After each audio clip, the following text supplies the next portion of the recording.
Good morning guys. So இன்னைக்கு நம்ம என்ன பார்க்க போறோம்னா சிஎம்ஏ காஸ்ட் மேனேஜ்மெண்ட் அக்கௌண்டன்ட் பத்தி பார்க்க போறோம். ஸோ காஸ்ட் மேனேஜ்மெண்ட் அக்கௌண்டன்ட் அப்படிங்கிறவங்க அவங்களோட ஜாப் ரோல் என்னவா இருக்கும்னா காஸ்ட் ஆடிட்டிங் அண்ட் காஸ்ட் எல்லாம் அனலைஸ் பண்ற ஒர்க் கூட இருக்கும். சரிங்களா? ஸோ ஒரு என்ன சொல்றது, ஒரு ப்ராடக்டோட ப்ரைஸ் டிட்டர்மைன் பண்றதே அதோட காஸ்ட் தான். கரெக்டா?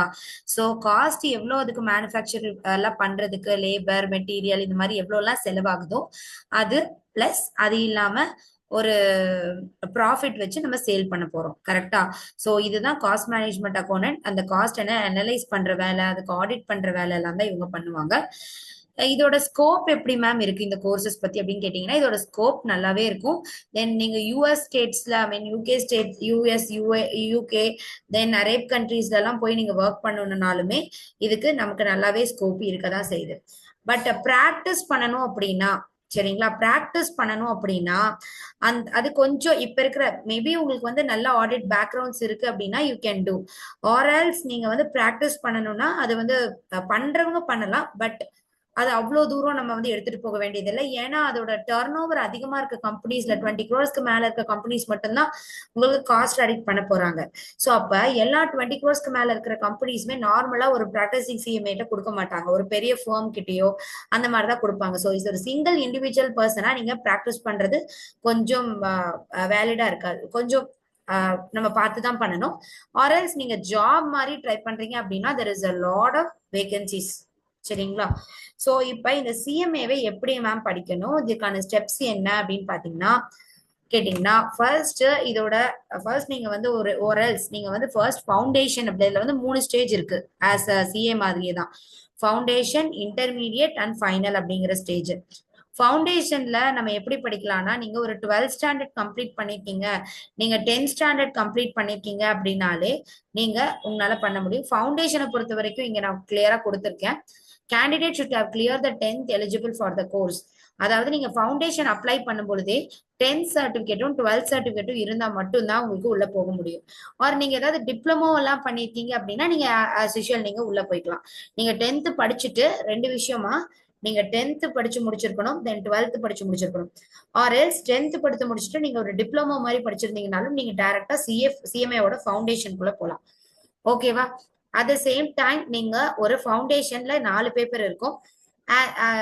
இது மேத்தமேட்டிக்ஸ் ஒன்று இருக்கும், அதுக்கப்புறம் ஃபினான்ஷியல் அக்கௌண்டிங், லா, எக்கனாமிக்ஸ், இந்த மாதிரி 4 பேப்பர் இருக்கு. இந்த 4 பேப்பரையும் நீங்க கிளியர் பண்ணணும். அதோட மார்க்கிங் ஸ்கீம் பாத்தீங்கன்னா ஒரு பேப்பர் 100 மார்க்குக்கு எழுத போறீங்க. ஸோ டோட்டலா 50% ஆஃப் மார்க் வாங்கினீங்கன்னா அது நெக்ஸ்ட் லெவல் போக முடியும். ஓகேவா? சோ நெக்ஸ்ட் லெவல் போகணும் அப்படின்னா ஒரு சப்ஜெக்ட்ஸ்ல 50 மார்க்குக்கு மேல வாங்கணும். கரெக்டா? 200 மார்க்குக்கு மேல வாங்கணும். ஆனா 40 மார்க்குக்கு மேல வாங்கினா நீங்க பாஸ்ன்னு சொல்லுவாங்க. அப்ப என்ன கணக்குன்னா, ஒரு சப்ஜெக்ட்ஸ்ல 40 வாங்குறீங்க, இன்னொரு சப்ஜெக்ட்ல 60 வாங்குறீங்க, இன்னொரு சப்ஜெக்ட்ல 75 வாங்குறீங்க. சோ ஓவரால் பார்க்கும்போது உங்களுக்கு 200 மார்க்குக்கு மேல இருந்ததுன்னா நீங்க அடுத்த லெவலுக்கு போய்க்கலாம். சரிங்களா? அடுத்தது இப்ப நீங்க ஃபவுண்டேஷன்ங்கிற ஸ்டேஜ கிளியர் பண்ணிட்டீங்க. பேப்பர் 4 பேப்பர் படிச்சு நீங்க பாஸ் பண்ணிட்டீங்க. இது எல்லாமே கம்ப்ளீட் 1 மார்க்ஸ் தான் எழுத போறீங்க இந்த ஃபவுண்டேஷன் ஸ்டேஜ்ல. அடுத்தது நீங்க என்ன பண்ணணும்னா சிஎம்ஏவோட 2வது லெவல் படிக்கணும். அது வந்து இன்டர்மீடியட் லெவல்னு சொல்லுவாங்க. சோ இந்த கோர்ஸ் பொறுத்த வரைக்கும் ஒவ்வொன்றுக்குமே ரெஜிஸ்ட்ரேஷன் தனியா பண்ணணும். ஃபவுண்டேஷனுக்கு ஃபர்ஸ்ட் ரெஜிஸ்ட்ரேஷன் தனியா பண்ணணும். அதுக்கப்புறம் ஃபவுண்டேஷனோட எக்ஸாமுக்கு நீங்க வந்து அப்ளை பண்ணி எக்ஸாம் எழுதணும். அப்புறம் இன்டர்மீடியட்டுக்கு தனியா ரெஜிஸ்டர் பண்ணணும். அதுக்கு அடுத்தது எக்ஸாமுக்கு ஒரு 2 months 1 month பிஃபோர் வந்து உங்களுக்கு எக்ஸாம் அப்ளிகேஷன் ஓப்பன் ஆகும். அதுல அப்ளை பண்ணிட்டு எக்ஸாம் எழுதணும். இதே மாதிரி தான் நம்ம ஒவ்வொரு ஃபைனலுக்கும். சரிங்களா? சோ இன்டர்மீடியட் அப்படிங்கிற லெவல்ல 8 பேப்பர் இருக்கு. அந்த 8 பேப்பரை 2 குரூப்பா பிரிப்பாங்க. ஃபர்ஸ்ட் குரூப் அண்ட் செகண்ட் குரூப்னு. ஒரு குரூப்ல 4 பேப்பர், இன்னொரு குரூப்ல 4 பேப்பர்னு இருக்கும். சோ இப்போ நீங்க ஃபவுண்டேஷன் கிளியர் பண்ணிட்டீங்க அப்படின்னா நீங்க இன்டர்மீடியட் குள்ள வரலாம்.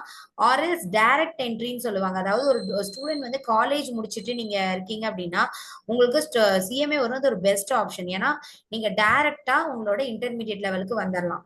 ஓகேவா? சிஏலயும் அதே மாதிரி தான். ஆனா மேம் இப்ப நான் சிஏ படிக்கதா சிஎம்ஏ படிக்கதா ஒரு கன்ஃபியூஷன்ல இருக்கேன் அப்படின்லாம். சோ நீங்க பேஷனேட்டா பிராக்டிஸ் பண்ணணும், அந்த மாதிரி வேற ஏதாவது ஒரு ஆப்பர்ச்சுனிட்டிஸ் பண்ணணும்னு நினைக்கிறீங்கன்னா, பிராக்டிஸ் பண்ண நினைக்கிறீங்கன்னா நீங்க சிஏ பண்ணுங்க. இல்ல மேம் நான் ஒரு குட் ஜாபுக்கு ஒரு பெரிய பிக் ஃபோர்ல போய் உட்காந்துன்னு நினைக்கிறேன், அந்த மாதிரி மட்டும் நான் பண்ணணும்னு நினைக்கிறேன்னா நீங்க சிஎம்ஏ சூஸ் பண்ணுங்க.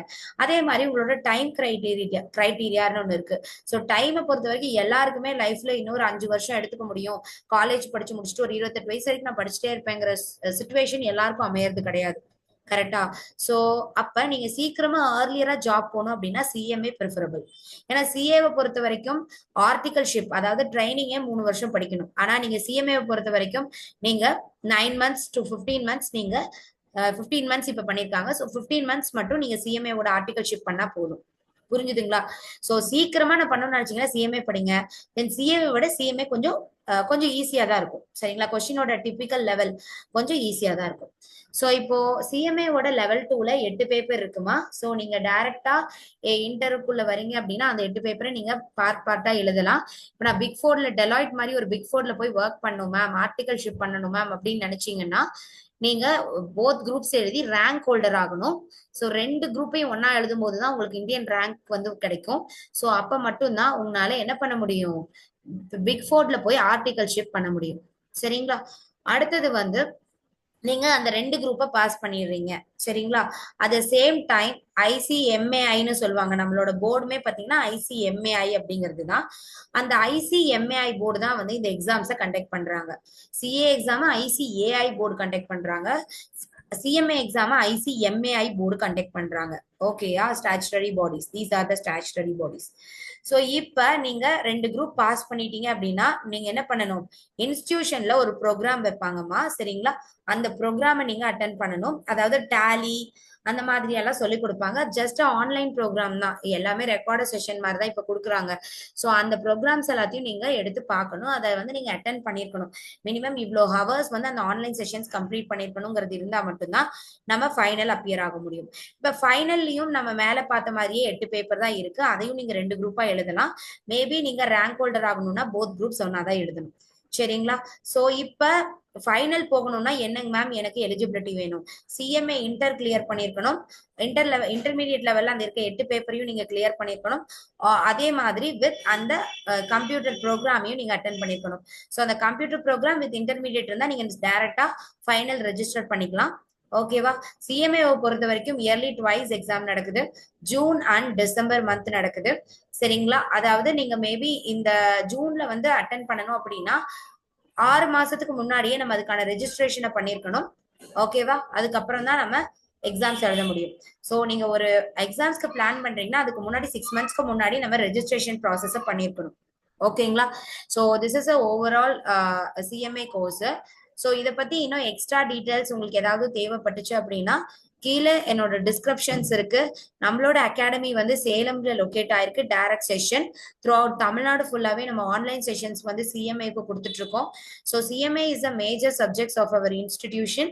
ஸோ அதனால if you have any doubt இந்த CMA courses or US CMA பத்தி தெரியணுமா, இதை பத்தி உங்களுக்கு என்ன டவுட்ஸ் இருந்தாலும் யூ கேன் கால், டைரக்டா நீங்க எனக்கு கான்டாக்ட் பண்ணலாம். Okay, thank you.